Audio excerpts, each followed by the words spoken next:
companies start on this journey to really better their brand reputation? Do they start with those public facing but lagging indicators like ratings and reviews in the App Store?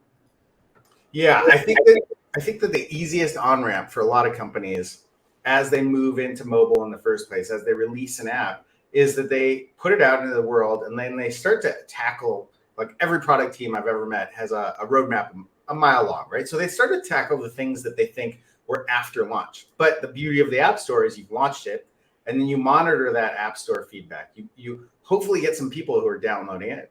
And then some of those people are starting to talk in the App Store. So by monitoring it, that first step that the customers that we've worked with have taken is we got it out and now we're starting to see some feedback and we're going to iterate. That's going to inform us. And just that process of going from launch to now we have to iterate, that mindset shift for the team of, well, now we've actually let this encounter people in the real world and here's what they're saying. That iteration process is that first step. And I think it's a great entry point into building sort of the muscles, right? Like I think of companies maturing in this way as trying to like really build up the muscles and the behaviors that are necessary to measure and understand brand reputation across every piece of the experience. This one's a very obvious one, right? Because it's collected and centralized. So we see people starting there. And really, the first step is moving from you've got an app to like monitoring it actively. And this is a big place where Johnny, I think, and the App Follow team is taking people to this really valuable spot in the journey that allows them to monitor and iterate and be active and have like basically fundamentally a set of best practices.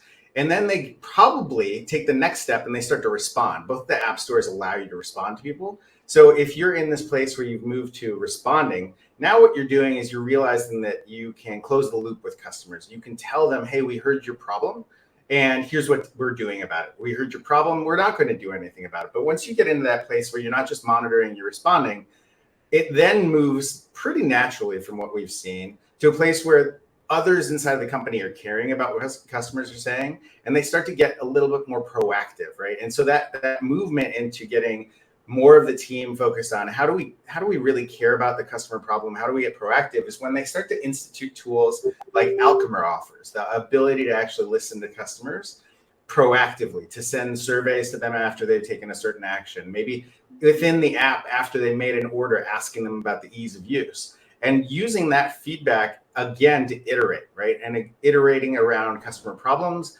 and pain points and iterating around the things your most valuable customers need, and then closing that loop with those customers. So you've gone from a place where people are just saying things and then you're monitoring it, to a place where people are saying things and you're responding in the public stores, to a place where inside the company, the processes are shifting so that you can get more proactive in front of them.